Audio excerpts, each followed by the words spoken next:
hoy vamos a estar profundizando en los primeros auxilios. Esto a propósito también, porque la Escuela de Autocuidado de la Facultad de Medicina de la Universidad Católica del Norte está realizando también unos talleres, así que para profundizar en este tema, pensando también en lo importante de que manejemos como familia, por ejemplo, estos temas, sobre todo si tienen niños, si tiene personas mayores a su cuidado, es importante también que tengamos este manejo en básico. Y le voy a preguntar también a nuestra invitada, porque en menos de una semana he sabido de por lo menos 2 o 3 personas que han estado ahí alimentándose y han estado por ahogarse. ¿Qué pasa con la maniobra de Heimlich? Como esa deberíamos manejarlas todos y todas. Pero le damos la más cordial bienvenida a la enfermera Cintia Abarca. Ella es directora de la Escuela de Autocuidado de la Facultad de Medicina de la Universidad Católica del Norte. ¿Cómo estás, Cintia? Hola, buenas tardes. Muchas gracias por este espacio para la Escuela de Autocuidado. Sí, me encantó, no sabía de la escuela de autocuidado y me parece una súper buena iniciativa. Quizás falta ahí un poquito más de difusión para toda la comunidad, pero es importante también la labor que van desarrollando. Sí, bueno, la escuela nació en el año 2020, en plena Ah, pandemia ya. por COVID-19, ¿cierto? Nosotros en un principio empezamos educando a la comunidad educativa, a establecimientos escolares de la región, ¿cierto? Serena y Coquimbo, y después ya esto se empezó a masificar un poquito más porque las actividades eran todas virtuales. Y en un principio lo que hicimos fue entregar contenidos en relación a la prevención de enfermedades infectocontagiosas del ámbito respiratorio, en específico COVID. Y luego ya esto empezó a crecer porque tomamos también, ¿cierto?, en cuenta los mismos requerimientos de los profesores, ¿cierto?, y personal de apoyo a la docencia que trabaja en los establecimientos escolares, sobre qué otras áreas temáticas a ellos también les gustaría que nosotros los pudiéramos educar, capacitar. Y ahí salió el tema de los primeros auxilios, siendo la segunda área, ¿cierto?, en la cual la Escuela de Autocuidado empezó a trabajar en el año 2020. Luego ya para el 2021 esto se empezó a agrandar, empezamos a incorporar otras carreras, partió con enfermería, pero ya incorporamos otras carreras desde el año 2021, también convocando participación de ambas sedes, tanto Antofagasta como Coquimbo de la Universidad Católica del Norte. Perfecto. Y ya ahora, desde el año pasado, bueno, 2021 se hizo la primera actividad presencial muy incipiente y ya desde el 2022 ya más actividades presenciales. Este año 2023 igual tenemos planificadas actividades presenciales, pero también cursos virtuales que son, ¿cierto?, la forma en la cual empezó la escuela de autocuidado. Y entre ellos tenemos el curso de primeros auxilios Sí, es que la virtualidad llegó para quedarse también y para quedarse. permite, sí, llegar a mucho más público también, que a veces por tiempo, por los desplazamientos también en esta región, que por la dispersión geográfica en una parte y por la congestión vial que tenemos en la conurbación La Serena, Coquimbo, a veces se vuelve muy complejo poder llegar a tiempo a todas las actividades que uno quisiera, o espacios donde poder congregar también mucha gente, y los talleres, los cursos virtuales son ahí un buen complemento. Cintia, partamos conceptualizando también cuando hablamos de primeros auxilios, a qué nos estamos refiriendo también, para que la gente se vaya haciendo un poquito la idea, porque uno escucha muchos conceptos, pero en realidad bajarlo a nuestro diario vivir es diferente. Bueno, nosotros en este curso de primeros auxilios lo que hacemos en el fondo es entregar conocimientos básicos sobre lo que tenemos que hacer o la comunidad en general tiene que hacer a la hora de enfrentarse a una situación de emergencia. Situaciones que son algunas, por supuesto, no vemos todas, pero sí las más comunes, como por ejemplo lesiones osteomusculares, partes blandas, hablamos de vendaje, inmovilización, también hablamos sobre qué hacer en la casa cuando hay una herida, una quemadura, los primeros auxilios, por supuesto, no la atención avanzada. Claro. También hablamos de emergencias médicas como convulsiones, fiebres, alergias, asmas, lipotimia o desmayo, ¿cierto? Y crisis de angustia. Y también tenemos una unidad que es la unidad como que a las personas por lo general más les interesa de este curso, que tiene que ver con la parte de reanimación cardiopulmonar, tanto en niño como en adulto, y lo que es o base que usted mencionaba en un inicio de la obstrucción de la vía aérea por cuerpo extraño. Ah, el Todo RCP es esto el también radio, está sí. con la base de primero enseñar qué es el primer auxilio, el concepto básico de lo que es, Ujú. y algo muy, muy esencial para las casas, que es el manejo de un botiquín. Sí, en el manejo del botiquín, por ejemplo, ¿qué debiese contemplar nuestro botiquín básico en la casa? Bueno, nosotros ahí en la clase lo tenemos como más detallado. Ahora, como a grandes rasgos, lo Sí, que todo en tendríamos que general tener aquí serían, en el programa, porque en realidad es para entregar algunas pinceladas para que la gente se vaya haciendo un poquito la idea. La idea es que también después pueda participar de los cursos. claro, en general tendríamos que tener insumos o implementos necesarios, por ejemplo, para curar una herida o hacer hemostasia en el caso de una hemorragia, por ejemplo, o en el caso de un corte, etcétera. Para eso necesitamos gasas, sueros fisiológicos, telas y otras cosas que necesitamos, por ejemplo, para manejo de la fiebre como un termómetro, también algunos medicamentos que están indicados, con indicación médica, por supuesto, en caso de fiebre, y ese tipo de cosas en general. Ya, perfecto. Y, por ejemplo, alcohol, agua oxigenada, todas esas cosas que en algún minuto se manejaban cuando uno era más chico, pero hoy día como que están un poquito más erradicadas y como que el suero fisiológico ahí tiene mayor presencia. Sí, o sea, dentro de todo lo que es antiséptico y Ujú. desinfectante para el manejo domiciliario de heridas, la solución fisiológica o el agua corriendo de la llave, agua potable, digamos, Ya. son, digamos, los aliados o las cosas que nosotros tenemos que utilizar. Lo que es agua oxigenada, povidona ayudada, alcohol, son antisépticos que se utilizan en algunas situaciones, sí, pero no están ampliamente recomendados de ser utilizados, principalmente porque retrasan el proceso de cicatrización. Ya, eso es importante también para que lo tengamos ahí en Concepción y a que además todos manejemos en nuestra casa un botiquín es importante, siento yo. Pero como que perdemos la Sí, percepción de eso. sí, tener vendas, gasas, fisiológico, eso es como lo básico. Ya. Y podríamos ir Vaselina, pasando a etcétera. cada uno de los temas, porque por ejemplo tú hablabas de la inmovilización, si teníamos algún tema, entonces podríamos ir abordando cada una de las áreas y quizá no, pero entregar quizá una Algo más recomendación en general. términos generales también, Cintia. Sí, o sea, nosotros dentro de la parte de inmovilización, vendaje, hablamos de cuáles son las lesiones osteomusculares más comunes, lesiones de partes blandas, y vemos técnicas muy básicas de cómo realizar un vendaje en caso de ser necesario aplicarlo. Ya, y para eso tenemos videos y tenemos imágenes sobre cómo se tienen que aplicar los vendajes en las casas. Sí, porque es importante más que los vendajes no queden tan con tanta presión, que no Sí, quede, por tiene ejemplo, mucho si usted cuidado. venda la mano y quede los dedos morados, sino que quede ahí Sí, con cierta libertad de movimiento. Y, por ejemplo, además del vendaje, preguntarte por el tema de las férulas, cuando las personas se guinzan, esto como de entablillar quizás con algún palito, con algo que nos claro. permita inmovilizar antes de llegar al especialista, digamos. O sea, siempre que el médico de la urgencia te indique utilizar férula, hay que utilizar férula. Ahí no hay otra cosa que hacer. Ahora, si uno en la casa tiene alguna fractura y eso está como evidentemente que hay Ujú. una fractura, claro, uno podría hacer una inmovilización un poco más artesanal con lo que tengamos en la casa, con el fin solamente de movilizarlo, ¿ya? Pero sí, hay ciertas condiciones que se tienen que cumplir, digamos, para que el vendaje vaya en ayuda a la lesión y no vaya a perjudicar, como por ejemplo lo que usted mencionaba de no aplicar presión de tal forma de generar cianosis, por ejemplo, a distal o algún signo de disminución de la perfusión periférica. Eso se ve con los ceñidos, ¿cierto? Que queda el vendaje. Pero hay otras cosas que también yo me tengo que fijar, no solamente en el color, también en la temperatura, por ejemplo, si está muy fría la extremidad, también puede ser un signo de que esté apretando mucho el vendaje hacia arriba. Se aumenta el dolor, porque el vendaje tendría que ir enfocado, ¿cierto?, a disminuir el dolor más que aumente. Entonces también hay otras cosas que yo también tengo que visualizar. Eso es como a grandes rasgos, porque como le digo ahí dentro de las clases, se da como más detalle de lo que se compone cada una de estas áreas.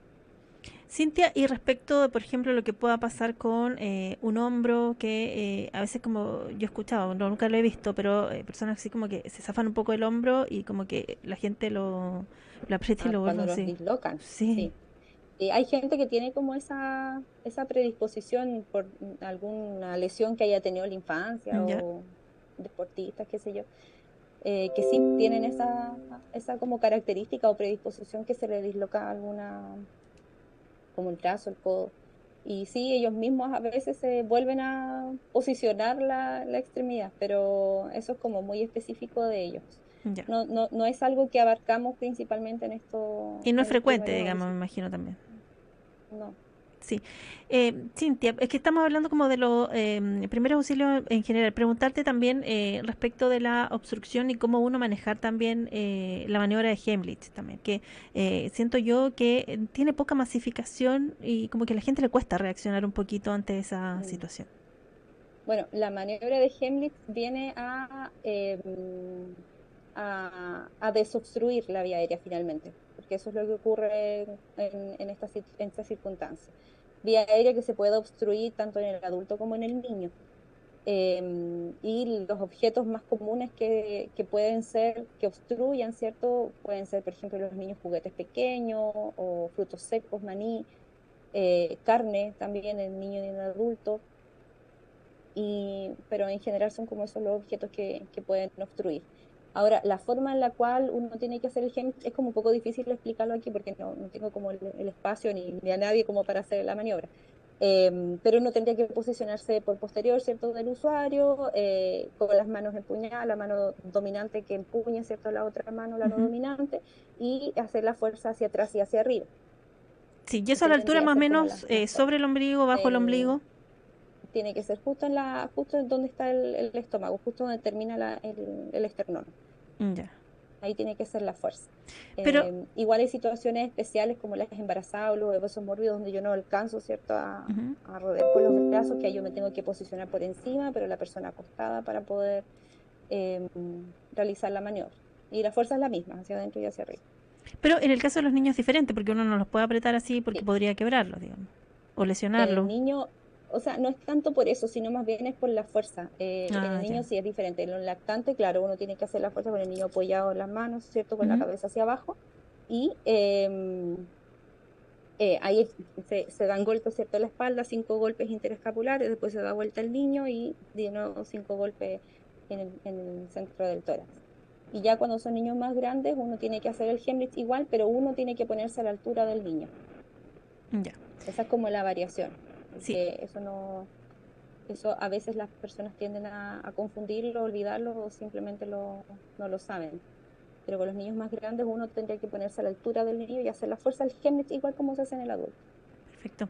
¿Y qué pasa si estoy solo o sola también? ¿Cómo reaccionar ahí?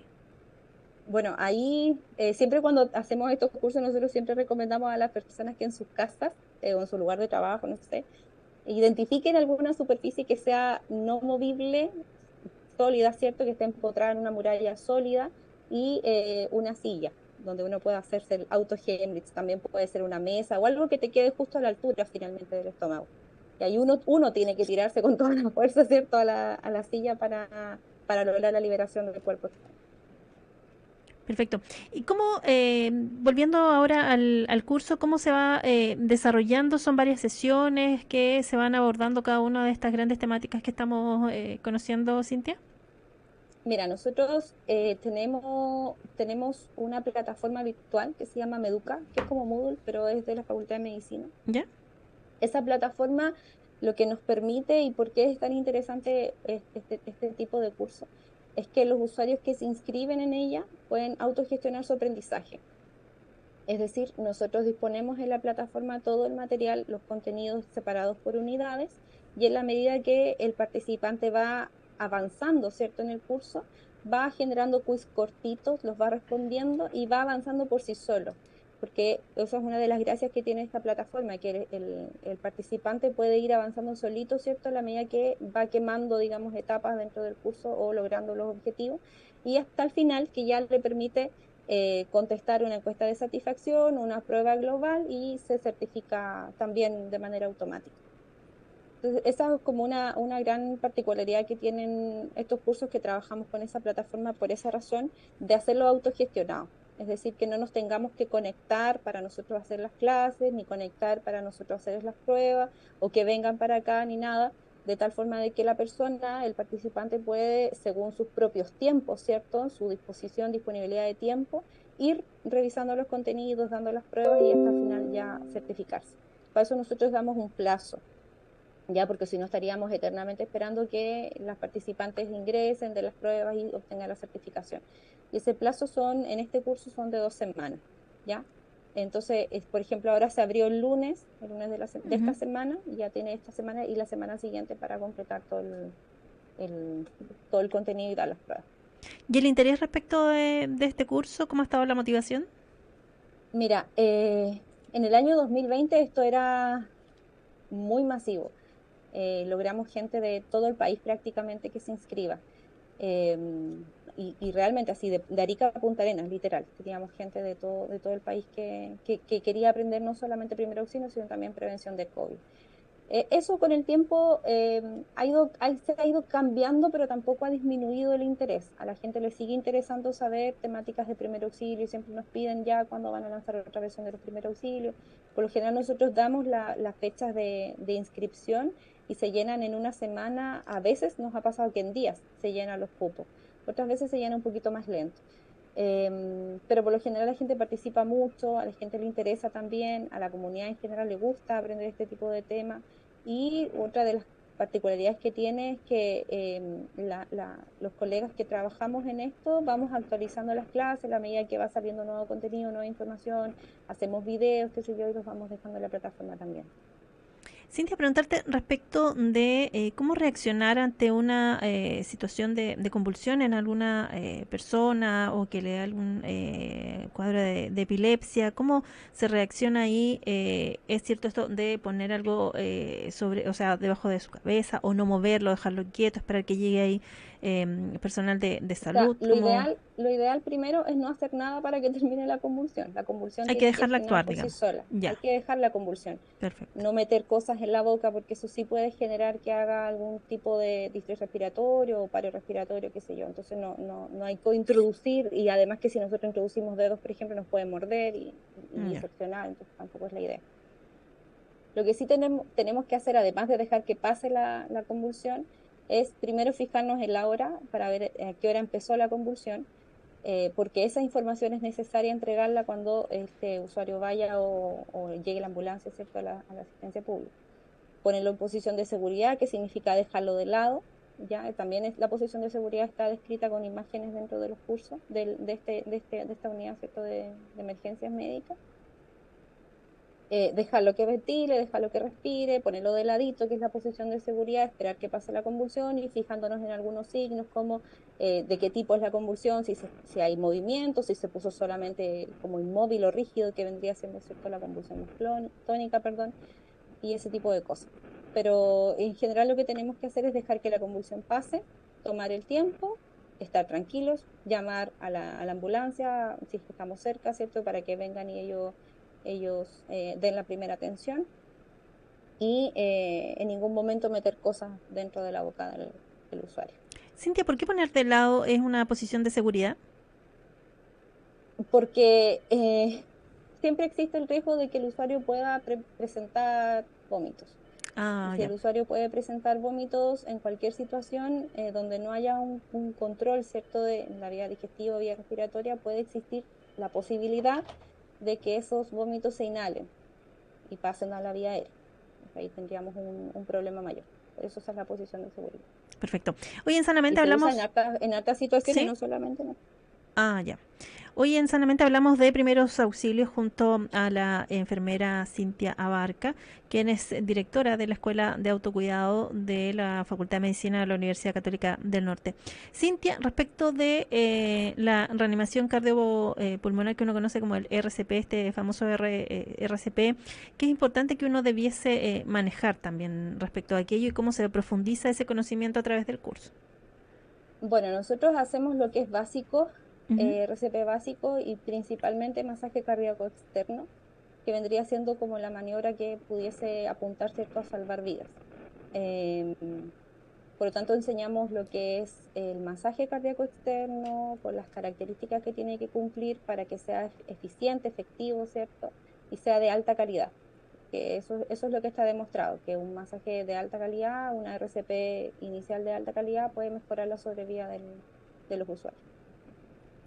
Sí, y es respecto, o sea, un RCP, por ejemplo, es distinto en un adulto que en un niño.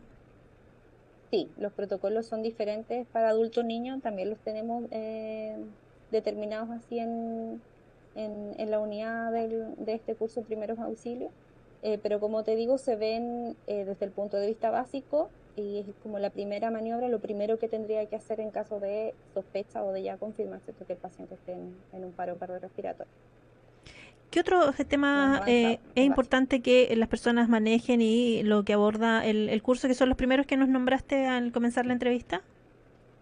Hemos revisado varios de Eh, ellos. tam- también vemos lo que son heridas y quemaduras. Eso Ah, lo buen vemos punto. principalmente porque nos han comentado, bueno, cuando hicimos, es cierto, la recolección de información para ver qué podríamos hacer que le serviría a la comunidad, Sí, nos comentaban que existían situaciones donde de repente en los colegios o en sus casas se quema alguien, por ejemplo, y todavía utilizan, por ejemplo, no sé, tela de cebolla o tomate para poner las quemaduras para con eso mejorar la cicatrización. claro. Mitos en el fondo Sí. alrededor de las Mm. quemaduras o del manejo de heridas. Entonces por eso también es un área que nosotros abordamos dentro de este curso. ¿Y ahí cuál es la recomendación, por ejemplo, es diferente con qué se queme la persona? ¿Eso O sea, por lo influye o no general las influye? quemaduras, la mayoría de las quemaduras son por calientes, líquidos calientes, fuego. Esa es como la mayor cantidad de quemaduras pero no significa que sean las únicas, pues ahí también por electricidad, por hielo, Claro, pero si químicos, estuviésemos hablando, por ejemplo, de agua caliente, alguien una escaldadura. Claro, porque ahí cómo tenemos que Ahí reaccionar, ¿qué se recomienda? lo primero que hay que hacer es poner la mano, el brazo, la pierna, no sé lo que se haya quemado bajo el chorro del agua de la llave.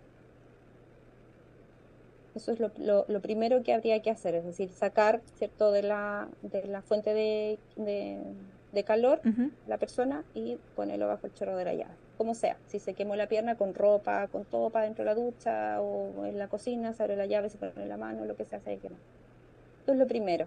Ya, De ahí hay que evaluar si la quemadura es profunda, no es profunda, si está en una zona especial, es extensa o no, qué tan extensa es, y hay que ver si es que es necesario llevar o no al servicio de urgencia, si es que hay que llamar o no a la ambulancia, cuando son quemaduras ya más extensas, ¿cierto? Eso como lo primero que habría que hacer. No tratar de forzar la ropa, si se adhirió, se deja ahí la ropa, no hay que tratar de sacarla, ¿cierto? Eso ya después lo hace el equipo especializado en las urgencias. Tampoco hay que poner la mano, si se quemó la mano, por ejemplo, en el hielo, es decir, llevarla al congelador, por ejemplo, poner una hamburguesa o algo que esté congelado en la herida. Eso tampoco está recomendado porque también se dice que